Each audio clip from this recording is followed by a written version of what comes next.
বোলপুর শান্তিনিকেতন। রবি ঠাকুরের স্মৃতি বিজড়িত এই জায়গা আপামর বাঙালির প্রাণের জায়গা। তাই আমরা বিভিন্ন ছিলা অছিলায় শান্তিনিকেতন বেড়াতে গিয়ে থাকি। আমি একদিনের ছুটিতে সপরিবারে চলে গেছিলাম শান্তিনিকেতন। তবে এবারে শুধুমাত্র 51 সতীপীঠের এক পীঠ কঙ্কালীতলা, বর্ষার পরে কোপাই নদী আর সোনাঝুরি হাট ঘুরে দেখব বলে গেছিলাম। Good morning. আজ 9 আগস্ট 2025। এখন সকাল 10:15। আর আমি এখন আছি নবনির্মিত তৈরি হওয়া জয়দেবের যে ব্রিজ তৈরি হয়েছে সেই ব্রিজে পার করেই আমি দাঁড়িয়েছি শান্তিনিকেতন যাওয়ার পথে। মানে আমি এদিক দিয়ে ইলামবাজার হয়ে শান্তিনিকেতন যাব। এই যে রাস্তাটা আছে, এই যে রাস্তা ধরে আমি এলাম, সেই রাস্তার সম্পূর্ণ আপনাদেরকে চিত্র দেখিয়ে দিচ্ছি, দেখে নিন। এই রাস্তায় যদি আপনারা এই সময় আর কি বর্ষাকালে শান্তিনিকেতন আসেন, তাহলে এর প্রাকৃতিক সৌন্দর্য কিন্তু অপার। মানে এত দৃষ্টিনন্দন দৃশ্য চারিদিকে, দারুণ লাগবে আপনাদের। আর এই নবনির্মিত জয়দেবের যে ব্রিজ হয়েছে তার জন্য কিন্তু বহু মানুষ উপকৃত হবে। এই ব্রিজে যে বছরের 3-4 মাস বন্ধ থাকতো, সেই ব্রিজ কিন্তু এখন সারা বছর খোলা রাখবে এই রাস্তাকে।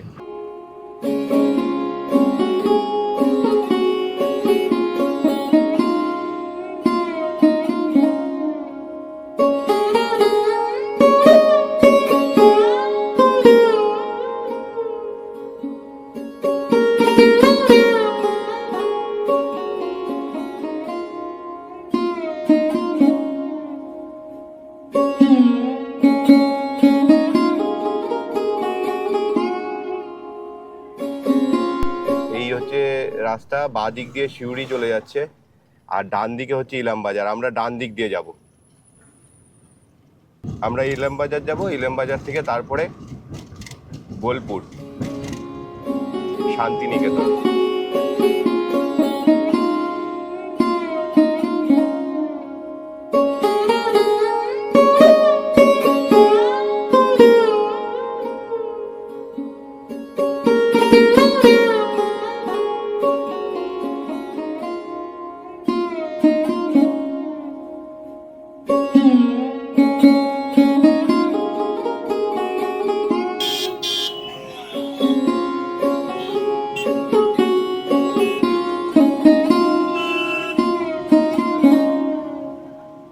দুপুর 12:15 আমরা পৌঁছে গেছি কঙ্কালীতলা। এই কঙ্কালীতলার মেন গেট। আর এই গেট দিয়ে ঢুকেই বাঁ পাশে রয়েছে পার্কিং। 20 টাকা করে পার্কিং। যদি আপনারা নিজস্ব গাড়ি নিয়ে আসেন তাহলে সেই পার্কিংয়ে পার্কিং চার্জ দিতে হবে 20 টাকা। প্রচণ্ড গরম আর হিউমিডিটি প্রচুর বেশি। পার্কিংয়ের পাশেই রয়েছে একটি শিব মন্দির, বেশ সুন্দর শিব মন্দির।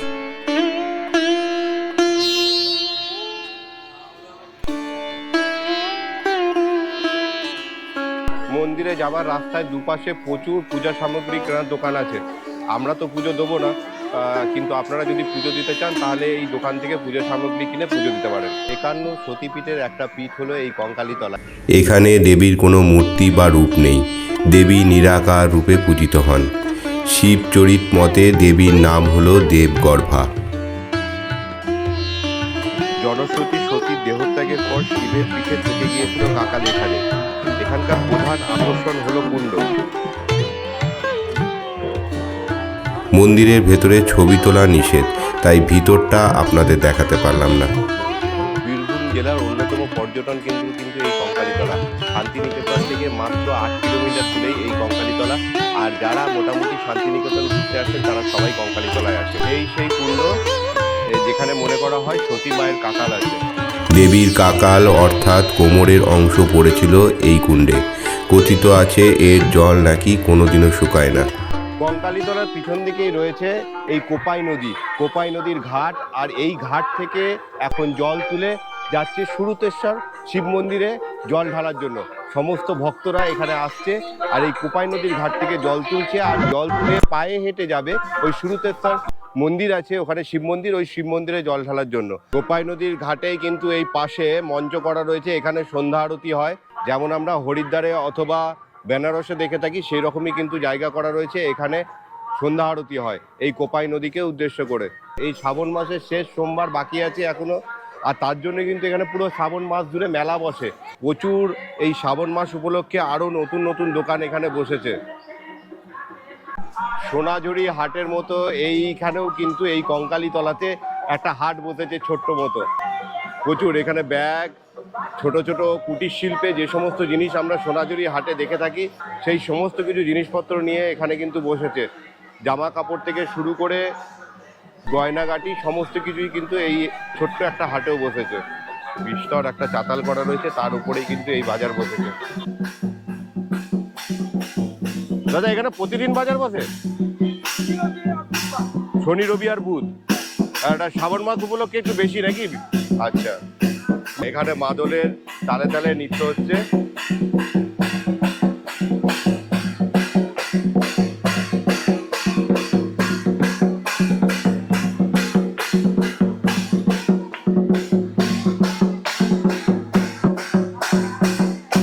এখানে বিলাতি আমরা বিক্রি হচ্ছে 5 টাকা করে প্লেট। কত টাকা প্লেট দেখি? ও আচ্ছা, এক একটা পিস। আচ্ছা, পার পিস 5 টাকা করে। মাখিয়ে দেবেন।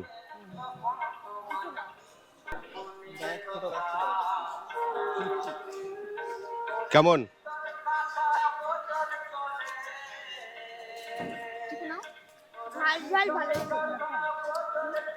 এই কঙ্কালীতলা পার্কিং এর পাশেই রয়েছে এখানে আদি ভোগ সেন্টার। এখান থেকে কিন্তু আপনারা ভোগ সংগ্রহ করতে পারেন। মোটামুটি 12:30 থেকে 3টে পর্যন্ত ভোগ দেওয়া হয়। 2 রকমের ভোগ পাওয়া যায়, একটা 60 টাকা আর একটা 120 টাকা, একটা স্পেশাল, একটা নর্মাল ভোগ। আপনারা যে কোনো একটা ভোগের কুপন সংগ্রহ করে নেবেন। আমরা এখন চলে এসেছি কোপাই নদীর ওপরে পিয়ারসন সেতুতে। এই ময়ূরাক্ষী নদীর একটি উপনদী হলো এই কোপাই নদী। আর রবীন্দ্রনাথের সঙ্গে এই কোপাই নদীর যে সম্পর্ক সেটা তো আপনাদেরকে আর বলায় অবকাশই রাখে না। কত সুন্দর লাগছে। কিছুদিন আগেই এই জল পুরো কোপাই নদীর এই যে সেতু আছে সেই সেতুকে ছাপিয়ে গেছিল, আর এখন জল অনেকটাই নিচে আছে।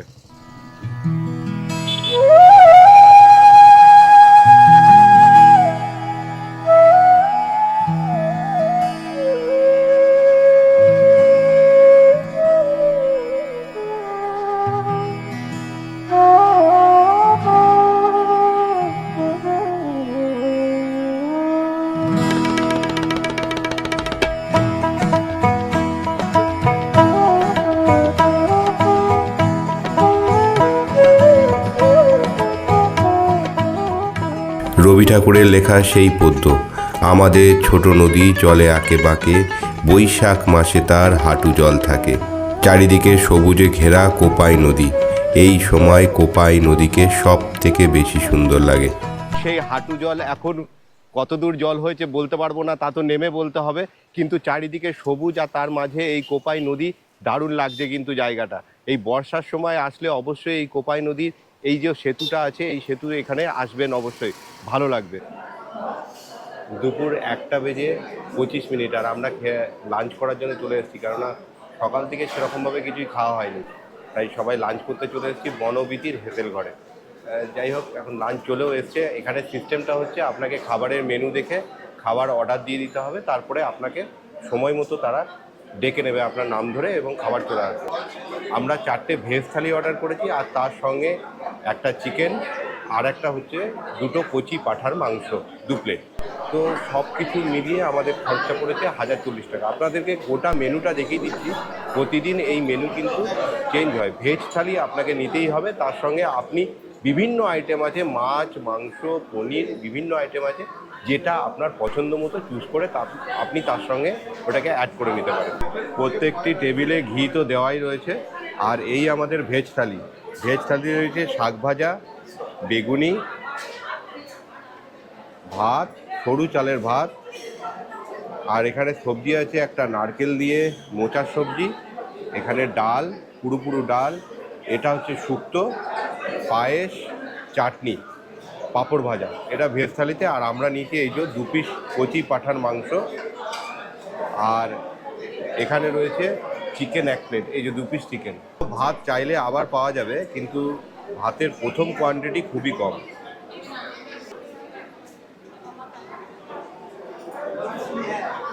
ঠিকঠাক, বিশেষ যে আলাদা রকম কিছু সেটা বলবো না।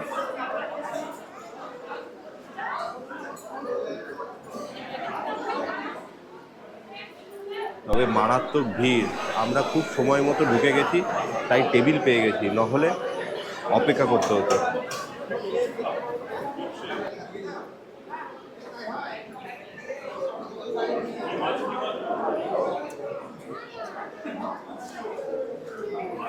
নর্মাল ঠিকঠাক ঘিয়ের স্বাদ আহামরি কিছু নয়। বছর দুয়েক আগে থেকে আমি এই বনবীথি হেতের ঘরের নাম শুনেছি, আজ প্রথম খেতে এলাম।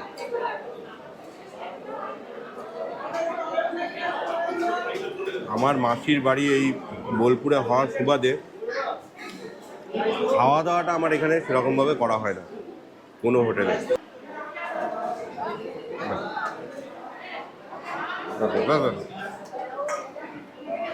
ভাত যথেষ্ট পরিমাণে দেবে, আর খিদেটাও সেই সময় চরম পেয়েছে, সেই লেভেলের খিদে। ঠান্ডা বেগুনি নয়, কুমড়ি। শুক্তোতে সবজি ভরপুর, কাঁচকলা, পেঁপে, গাজর, ডাঁটা, সব সবজি গেছে। টেস্টটা দারুণ। আহা, মোচার ঘন্টে নারকোল দিয়ে, মোচা দিয়ে, আলু দিয়ে।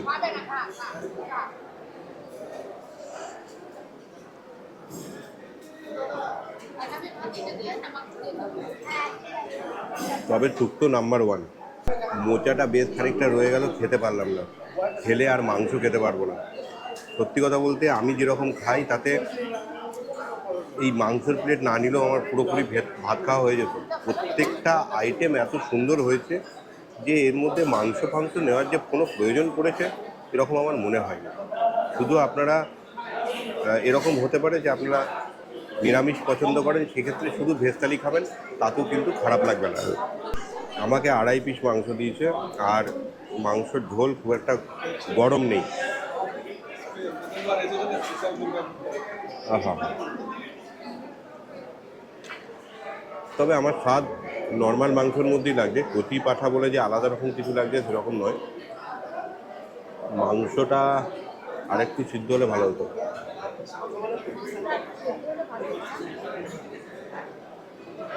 হালকা আরেকটু সিদ্ধ হলে আমার মনে হচ্ছে ভালো হতো, তবে এটা বিভিন্ন জনা বিভিন্ন রকম খায়। স্বাদ মোটামুটি, আহামরি কিছু নয়। কোনটা বেশি ভালো লেগেছে সব থেকে? শুক্তো আর মোচা। চিকেন ঠিক আছে। আমার তো প্রত্যেকটা আইটেমই ভালো লেগেছে। আফসোস হচ্ছে মোচাটা পুরোটা খেতে পারলাম না বলে। মোচা খেয়ে নিলে আর মাংস খাওয়ার মতো জায়গা ছিল না। দেখুন কেমন করে হাড় চেবাচ্ছে। ও আচ্ছা, সবাই হাড় চেবাচ্ছে। চাটনিটাও ভালো।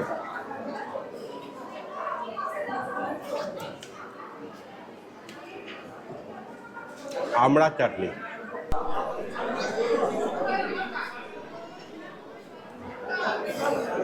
খুব হালকা মিষ্টি, পায়েসটাতে খুব হালকা মিষ্টি। দেশের ঘরে কিন্তু এই পার্কিং আর কি, গাড়ি পার্কিং, যদি পার্সোনাল গাড়ি নিয়ে আসেন তাহলে পার্কিংয়ের সুব্যবস্থা আছে, এবং সঙ্গে সঙ্গে এখানে থাকারও সুব্যবস্থা আছে। আপনারা চাইলে এখানে থেকেও শান্তিনিকেতন ঘুরতে পারেন। দুপুর 3টে বাজে, একটু খাওয়া দাওয়া করে রেস্ট নিয়ে আমরা আবার রওনা দিয়ে দিয়েছি সোনাঝুরি হাটের উদ্দেশ্যে। আর এই মাসির বাড়ি থেকে সোনাঝুরি হাট খুব বেশি দূর নয়, মানে শান্তিনিকেতন মোড়ের কাছাকাছি হচ্ছে আমার মাসির বাড়ি। ওখান থেকে জাস্ট ওই 3-4 কিলোমিটার মতো। গাড়িতে মিনিট 10 লাগবে, স্কুটি গাড়িতে। তা স্কুটি নিয়ে বেরিয়েছি। আমরা তো নিজেদের গাড়ি নিয়ে এসেছিলাম শান্তিনিকেতনে এই একদিনের ছুটিতে ঘুরতে, কিন্তু আপনারা যদি ট্রেনে আসেন তাহলে কিন্তু এই টোটো ভাড়া করে আপনারা এই জায়গাগুলো ঘুরে দেখে নিতে পারেন। খরচ পড়বে মোটামুটি 800 থেকে 1000 টাকা। তবে সিজনে, মানে এই ঠান্ডার সময় এবং হোলির সময় বা এই পৌষ মেলার সময় এই ভাড়া কিন্তু অনেক বেশি চায় টোটোওয়ালারা। সামনে পুজো, আর সোনাঝুরি হাটে একটু শপিং হবে না? তবে একটা খুশির খবর, অনেক বাধা সমস্যা কাটিয়ে এখন সোনাঝুরি হাট সপ্তাহে বুধবার ছাড়া প্রত্যেক দিনই বসে। এগুলো কত করে দিতে হবে বলো? এই সব কটা মিলিয়ে 800 টাকা দিচ্ছি।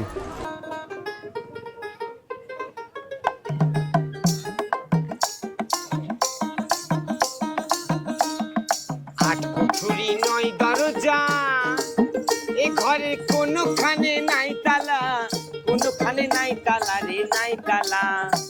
এই ঘরখানা হয় তিনতলা, ঘরখানা হয় তিনতলা। উপর তলায় কোট কাছারি, খাবারে মাছের তলায় রইবে পারি। আমাদের দেহটা 3 খণ্ড।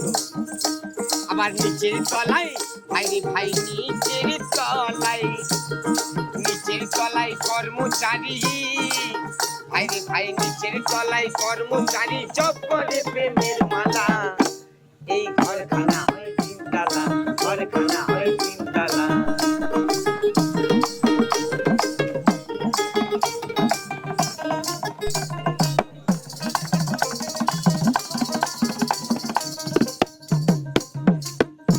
করতে গেলে খুব জল কয়, গঙ্গায় রইলে গঙ্গা জল হয়। কেউ মালা কেউ ষষ্ঠীর কলে, করতে গেলে খুব জল কয়, গঙ্গায় রইলে গঙ্গা জল হয়। মূলে এক জল ভিন্ন তো নয়, মূলে এক জল ভিন্ন তো নয়, ভিন্ন জানাই পাত্র অনুসারে। সব লোকে কয় লালন কি জাত এই সংসারে, সব লোকে কয় লালন কি জাত এই সংসারে।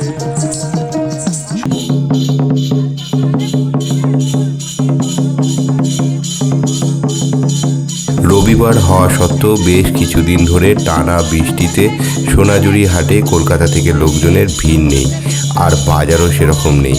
আজ একটু আবহাওয়া ভালো থাকায় ব্যবসায়ীদের মধ্যে বেশ উদ্দীপনা লক্ষ্য করছিলাম।